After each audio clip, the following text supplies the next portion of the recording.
नमस्कार, मैं रवीश कुमार। दोस्तों, आज की खबर आपके दिलों को बुरी तरह झकझोर देगी, क्योंकि जब बात अपने बच्चों की हो तब कोई भी अपने सारे दुख एक तरफ कर देता है। आज की शुरुआत होगी उन बच्चों से जो सुबह घर से निकले थे अपने सपनों को पूरा करने के लिए, लेकिन शाम तक उनकी लाशें घर पहुंची। जरा सोच कर देखिए क्या बीती होगी उनके मां बाप पर। लखनऊ के अलीगंज में एक कोचिंग सेंटर में आग लगती है। देखते देखते लपटें ऊपर तक पहुंच जाती हैं। बच्चे अंदर फंस जाते हैं। कुछ बाहर निकलने की कोशिश करते हैं, कुछ खिड़कियों से झांकते हैं, कुछ मदद के लिए चिल्लाते हैं, और फिर खबर आती है कि 14 बच्चे मारे गए। 14 बच्चे। एक पल के लिए रुककर इस संख्या के बारे में सोचिए। 14 कोई आंकड़ा नहीं है, 14 परिवार हैं, 14 सपने हैं, 14 मां बाप हैं जिनकी दुनिया खत्म हो गई। सवाल यह नहीं है कि आग कैसे लगी, सवाल यह है कि आग लगने के बाद बच्चे बच क्यों नहीं पाए। अगर फायर एग्जिट होता तो क्या इतने बच्चे मरते? अगर सुरक्षा मानकों का पालन हुआ होता तो क्या यह हादसा इतना बड़ा बनता? अगर प्रशासन ने समय रहते कार्रवाई की होती तो क्या आज इतने घरों में मातम होता? हर बार यही होता है। पहले हादसा होता है, फिर नेता पहुंचते हैं, फिर संवेदनाएं व्यक्त की जाती हैं, फिर जांच के आदेश दिए जाते हैं, फिर मुआवजे का ऐलान होता है और कुछ दिनों बाद सब कुछ सामान्य हो जाता है, जब तक अगला हादसा नहीं हो जाता। दिल्ली में होटल में आग लगी थी, लोग मारे गए थे। अस्पतालों में आग लगी, नवजात बच्चे मारे गए। कोचिंग सेंटर में पानी भर गया था, छात्र मर गए।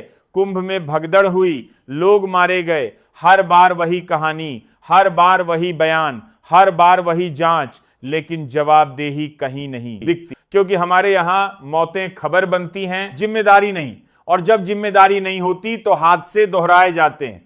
यही वजह है कि आज एक मां अपने बच्चे को स्कूल भेजते समय डरती है, एक पिता कोचिंग भेजते समय डरता है, क्योंकि उसे भरोसा नहीं कि जिस इमारत में उसका बच्चा जा रहा है वह सुरक्षित भी है या नहीं। और यही इस पूरे सिस्टम की सबसे बड़ी विफलता है। लेकिन दोस्तों, सवाल सिर्फ लखनऊ तक सीमित नहीं है। सवाल यह है कि आखिर हमारी राजनीति और हमारी व्यवस्था की प्राथमिकताएं क्या हैं? जब हादसे होते हैं तब सिस्टम जागता क्यों है? पहले कार्रवाई क्यों नहीं होती? पहले जांच क्यों नहीं होती? पहले नियम क्यों लागू नहीं होते? और इसी सवाल से जुड़ती है दुनिया की दूसरी बड़ी खबर। हजारों किलोमीटर दूर जिस ईरान पर सालों से आर्थिक पाबंदियां लगाई गई थीं, उसी ईरान के लिए अब तस्वीर बदलती नजर आ रही है। क्या मध्य पूर्व की ये राजनीति किसी बड़े बदलाव की शुरुआत? अमेरिका ने कई प्रतिबंधों में ढील दी है। ईरान के अरबों डॉलर के जमे हुए फंड जारी करने की प्रक्रिया शुरू हुई है और तेल निर्यात के रास्ते भी खुले हैं। दूसरी तरफ इजराइल खुद को पहले से ज्यादा दबाव में महसूस कर रहा है। सवाल यह है कि क्या यह सिर्फ एक अस्थायी समझौता है या मध्य ईरान और अमेरिका के बीच बातचीत चल रही है? दुनिया की निगाहें वहां लगी हुई हैं, क्योंकि वहां भी एक सवाल है, जवाबदेही का सवाल, भरोसे का सवाल, शक्ति और राजनीति का सवाल। अमेरिका वर्षों से ईरान पर प्रतिबंध लगाता रहा, उसे दुनिया के लिए खतरा बताता रहा, लेकिन अब वही अमेरिका बातचीत की मेज पर बैठा है। वही अमेरिका ईरान के जमे हुए अरबों डॉलर जारी करने की बात कर रहा है। वही अमेरिका कह रहा है कि समझौते की संभावना है। सवाल यह है कि अगर ईरान इतना बड़ा खतरा था तो आज बातचीत क्यों? और अगर बातचीत ही करनी थी तो इतने वर्षों तक प्रतिबंधों और दबाव की राजनीति क्यों? अमेरिका कहता है कि ईरान परमाणु कार्यक्रम पर रियायतें दे रहा है। ईरान कहता है कि हमने कोई नई शर्त नहीं मानी। अमेरिका कहता है कि स्ट्रेट ऑफ हॉर्मुज खुला रहेगा। ईरान कहता है कि उसका प्रबंधन हमारे हाथ में रहेगा। यानी दोनों पक्ष अपनी अपनी जनता को अपनी जीत की कहानी सुना रहे हैं, लेकिन सच्चाई शायद कहीं बीच में छिपी है। और इसी बीच इजराइल की बेचैनी बढ़ती दिखाई दे रही है, क्योंकि जिस अमेरिका पर वह सबसे ज्यादा भरोसा करता था, वही अमेरिका अब लेबनान पर हमले रोकने की बात कर रहा है।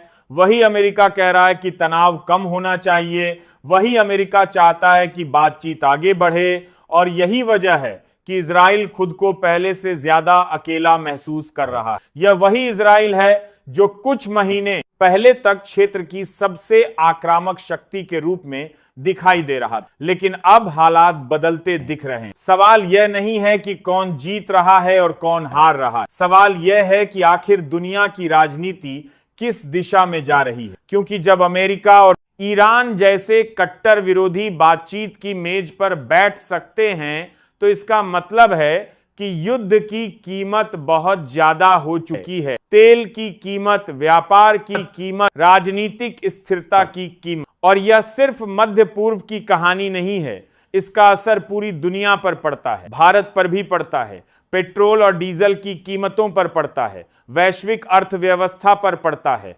लेकिन दुख की बात यह है कि आम आदमी की जिंदगी में सबसे बड़ा असर फिर भी उन्हीं मुद्दों का पड़ता है जिन पर सबसे कम चर्चा होती है, जैसे एक कोचिंग सेंटर की सुरक्षा, जैसे एक अस्पताल की सुरक्षा, जैसे एक स्कूल की सुरक्षा। क्योंकि अंतरराष्ट्रीय राजनीति पर घंटे भर बहस हो सकती है, लेकिन जब किसी शहर में बच्चे आग में जलकर मरते हैं तो कुछ दिनों बाद सब भूल जाते हैं। और शायद यही सबसे बड़ा संकट है, हमारी याददाश्त का संकट। हम हादसों को भूल जाते हैं, हम सवाल पूछना बंद कर देते हैं, हम जवाब मांगना बंद कर देते हैं, और फिर एक दिन नया हादसा हो जाता है, नई मौतें हो जाती हैं, नए आंसू बह जाते हैं, नए भाषण हो जाते हैं, नई जांच बैठ जाती है, लेकिन पुरानी गलतियां जस की तस बनी रहती हैं। इसलिए आज जब लखनऊ के उन बच्चों को याद किया जा रहा है, तब सिर्फ शोक मत कीजिए, सवाल भी पूछिए। क्योंकि लोकतंत्र में सवाल पूछना ही नागरिक का सबसे बड़ा अधिकार है। और अगर सवाल पूछना बंद हो गया तो हादसे भी नहीं रुकेंगे और जवाबदेही भी नहीं आएगी। शायद इसी वजह से आज लखनऊ की आग और ईरान अमेरिका की बातचीत एक ही कहानी के दो हिस्से लगते हैं। एक तरफ आम लोगों की जिंदगी है, दूसरी तरफ सत्ता की राजनीति। एक तरफ बच्चों की मौत है, दूसरी तरफ देशों के बीच समझौते। लेकिन दोनों जगह एक चीज समान है, जवाबदेही।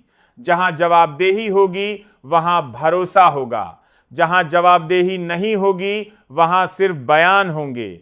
जांच होगी, राजनीति होगी, और अंत में वही सवाल बच जाएगा जो आज लखनऊ की राख से उठ रहा है। क्या इस देश में आम आदमी की जान की कोई कीमत है?